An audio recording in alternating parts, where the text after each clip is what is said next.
चलिए शुरू करते हैं। লন্ডন থেকে সকল প্রকার বুদ্ধি পরামর্শ রহস্য আলাদা দিয়েছেন।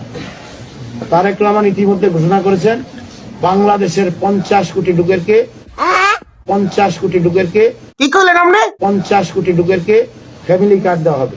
ओ भाई এই ফ্যামিলি কার্ডটা হবে কার নামে?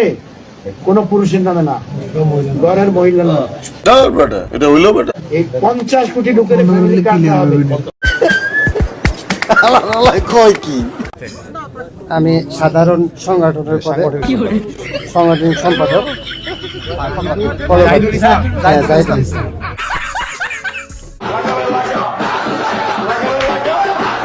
বিএনপি যে একটা সার্কাসে পরিণত হয়েছে এটা কি বুঝতে পারতেছেন খালাম্মা? ওই ধান লাগা ধান লাগাবার দিয়ে যদি ধয়ে আকার ডাকাইতে কাল দিয়ে দেয় নিতে পারবেন চাষার ওইটা? আর এই জনসম্মুখের মধ্যে যদি ওইটা লাগায় টিকবো? উনি মনে হয় সুনামগঞ্জ 2 আসনের বিএনপির মনোনীত একজন প্রার্থী। তো আমার বিএনপি ভাইদের কাছে সরল মনে একটা প্রশ্ন। আমার প্রশ্ন হচ্ছে, উনি তো নিজেই চলতে পারে না, উনার চলাফেরা করতে গেলে 2 জন মানুষ লাগে। উনি ভালোভাবে হাঁটতেও পারে না, একটা প্রোগ্রামে দেখলাম ভালোভাবে কথাও বলতে পারে না, এমনকি মাইকটা পর্যন্ত উনার মুখের সামনে ধরে দেওয়া লাগে। উনি কিভাবে জনগণের পাশে থাকবে যদি পাশ হয়? বাত তো সহি আগামী নির্বাচনে কি আমাজ উত্তরটাকে ভোর করে লই বউ বেগুনের লই নির্বাচনে যাবেন গো ভোট দিবার জন্য? কাকে ভোট দিবেন? ধানের শীষে। তারেক রহমানে বলছেন কি এই যে 50 লাখ কার্ড দিব, তার মধ্যে গরিব পয়সাওয়ালা সবাই পাবে। আপনার ফ্যামিলিতে কয় কেজি চাল লাগবে, কয় কেজি ডাল লাগবে? না না ভাই, সামনে তো নির্বাচন, কোন মার্কায় ভোট দিবেন নিয়ত করছেন? অবশ্যই দাঁড়িপাল্লা। আগে কোন দল করতেন? আগে আওয়ামী লীগ করতাম। কোন তো আওয়ামী লীগদেরকে বিএনপিরা বলতেছে অনেক সুযোগ সুবিধা দিব, তাদের কেস মামলা তুলে নিব, তারপরে আপনি দাঁড়িপাল্লায় ভোট দিবেন কেন?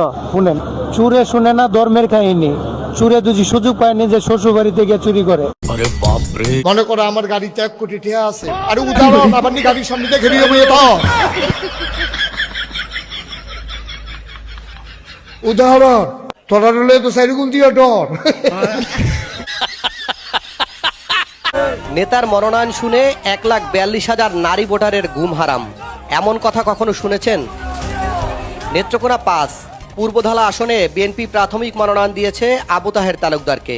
এরপর থেকেই দুশ্চিন্তায় পড়ে গেছেন এলাকার নারী ভোটাররা, কারণ মারাত্মকভাবে নৈতিক বিকারগ্রস্ত এই আবু তাহের তালুকদারের অন্যতম হবি বিভিন্ন বয়সী নারীদের প্রলুব্ধ করে ভিডিও কলে নিজের গোপনাঙ্গ দেখানো। উনের ব্যবহার খুব খারাপ, অশ্লীল ভাষা দেয়া কথাবার্তা বলেন, চরিত্রহীন, ভালো না। আমার স্বামীরে মামলা হুমকি দিছে, লোক যে ভিডিও টিডিও করে আমাদের বাচ্চা কাচ্চা নষ্ট হয়ে যেতেছে গা, মহিলার সাথে খারাপ ব্যবহার করে। তার লোভ অনেক, টাকা লোভ, নারী লোভ। এরকম লোক যদি আমাদের নমিনেশন দেওয়া হয়, আমাদের ভোট কেন্দ্রে যাব না। এটা কোনো কথা? এটা কেমন একটা অসভ্যতা। আমাকে আপনারা ভোট দিবেন, আমি আপনাদের প্রতিটি পরিবারের জন্য ফ্যামিলি কার্ডের ব্যবস্থা করব। ওই ফ্যামিলি কার্ডের মাধ্যমে ভাতা পাবেন। আমরা ওই মিথ্যা কথা বলি না যে কেউ তো অনেক মার্কা কয় যে জান্নাত দিবে, আমরা তো পারি না। আজ থেকে বহু বছর পরে কিচ্ছু নায়ের এই পোড়া দেশে ওই ছোট্ট ছেলেটাও ছাতি ফুলিয়ে বলবে, আমাদেরও একজন মহাকাব্যের মহানায়ক ছিল। আসসালামু আলাইকুম। সর্বশেষ আপনি হাদি ভাইকে জড়াই ধরছিলেন, পকেটে যা ছিল 1 বান্ডিল টাকা দিয়ে দিচ্ছেন, আপনার অনুভূতি একটু বলেন। শুক্রবারে রাত্রে দেখা হওয়ার কথা ছিল, আমাদের বললো যে আপনি আমার সেন্টারে আসেন, কিন্তু আনফরচুনেটলি বৃহস্পতিবার আমি ফেনে যেতেছিলাম, যাওয়ার পথেই তার সাথে রাস্তায় দেখা। তো আমি ভাবলাম যে ঠিক আছে, রাস্তায় যা আছে পকেটে দিয়ে দেই, সকালে শুক্রবার আসলে তার সাথে রাত্রে তার সেন্টারে দেখা হবে। আমি জামাত করি, কেন তাকে টাকা দিলাম, এই জাতীয় প্রশ্ন আসছে। তো যাই হোক, আমি বললাম যে আমি জামাতের বাইরে যে কজনকে খুব ভালোবাসি, তার মধ্যে হাদি একজন, আমার ছোট ভাই, আমার খুব মানে জুলাই যোদ্ধা। জুলাই আন্দোলনে আমিও জেলে গিয়েছিলাম, সে আমার জন্য প্রতিবাদ জানিয়েছিল। এই সব মিলে তার সাথে আমার সম্পর্ক অনেক দিনের আন্দোলনের সময়কালীন সময়। আমার এটা আমি অনুভূতি প্রকাশ করতে পারি না। ওর মৃত্যুটা আমার ভাই হারালে আমি হাদিকে ক্যাশ করতে পারতো বিএনপি, পারতো না? বিএনপি যদি বুকে নিয়ে নিত, গুলি খাওয়ার সঙ্গে সঙ্গে হাদির জন্য দাঁড়ায় যেত, হাদির জন্য চিৎকার করত, হাদির চিকিৎসার ব্যাপারে দৌড়াদৌড়ি করত, হাদির সাথে যদি জড়ায় যাইত, আজকে কিন্তু এই জয়টা বিএনপির থাকতো। কিন্তু হবে না কেন? বিএনপি ওইভাবে আগে আসে নাই কেন? আগে আসতে পারে নাই। এখানে একটা সংঘর্ষ আছে, আদর্শের সংঘর্ষ। কারণ হাদি তো বারবার ওই ভারতের দিকেই হাত তোলে, ভারত মুক্ত একটা বাংলাদেশ চায়, তাই না? কিন্তু ওনাদের আদর্শ কি এমন এমন আদর্শ হইলে নিশ্চয়ই ওনারা আসতো, আসে নাই। কিন্তু হাদির আদর্শের সাথে মিলে গেল কাদের? জামাতে ইসলামের আদর্শ মিলে গেল। জামাতে ইসলাম কিন্তু একটা ভারত মুক্ত বাংলাদেশ চায়, তার মানে ভারতের সাথে শত্রুতামি না। ডক্টর শফিকুর রহমান স্যার খুব বুদ্ধি খরচ কইরা কথা বলে, উলট পালট কথা বলে না। কিন্তু উনি বলছে ভারতের সাথে আমাদের সম্পর্ক থাকবে না কেন, কিন্তু সেটা থাকতে হবে একেবারে সমান সমান, হ্যাঁ, ইজ্জতে সম্মানের, গোলামিন না। হায় হায়, দেখছেন আপনারা এই যে জানাজার মধ্যে, জানাজা তো ভাই অনেকের হয়, অনেক মানুষ হয়, কিন্তু এভাবে কাঁদতে দেখছেন কাউকে? হাদির ভাই যখন বক্তব্য রাখতেছিল সবাই কাঁদতেছিল। আর আমরা যারা দেখছি, দেখেন সবাই বলো ওইখানে উপস্থিত কত লক্ষ লোক ছিল। আরে ভাই, ওখানে যদি 20 লক্ষ লোক হয়, ধরে নেন 10 লক্ষ, অনেকে 10 লক্ষ বলতে চাচ্ছে, 10 লক্ষ যদি ধরে নেই, তার মানে আরো 10 কোটি মানুষ অনলাইনে তো দেখতেছিল, সেগুলা কাউন্ট করবেন না? যার জন্য সারা বিশ্বে ভাই এটা আলোচনার সাবজেক্ট। কিছুদিন আগে বলছিল না আমেরিকা যে জামাতে ইসলামের মধ্যে শিক্ষিত লোক বেশি, তাদের সঙ্গে কথা বলতে ভালো লাগে, তারা মার্জিত, ভদ্র, এবং তাদের মধ্যে সবাই ব্যবসায়িক মাইন্ডের, মানে টাকাওয়ালা, ধনী। হ্যাঁ ভাই, ধন লাগে, ধন লাগে, হারামের ধন না, একেবারে নেক পথের ধন। ওনারা অনেক আগে থেকে এই প্রিপারেশনটা নিছে।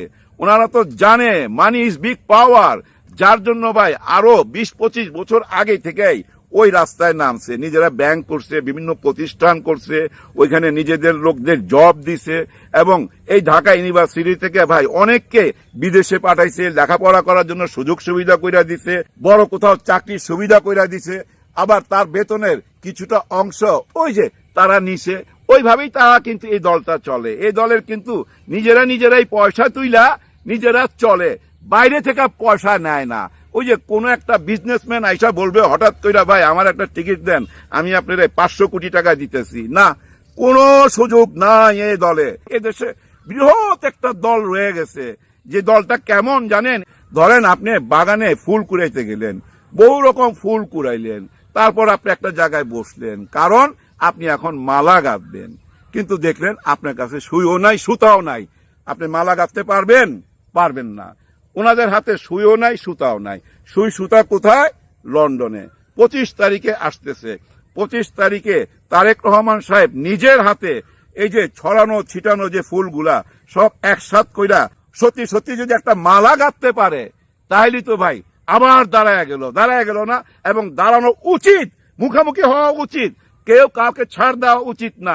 দেখেন ভাই, সংসদে যেই যাক না কেন, এইবার কিন্তু খেলা হবে। কেমন খেলা? ধরেন বিএনপি ক্ষমতায় গেছে, কিন্তু বিরোধী দল কারা? বিশাল বড় বিরোধী দল, 8 দল সহকারে জামাতে ইসলাম। এদিক সেদিক যাইতে পারবে? যাইতে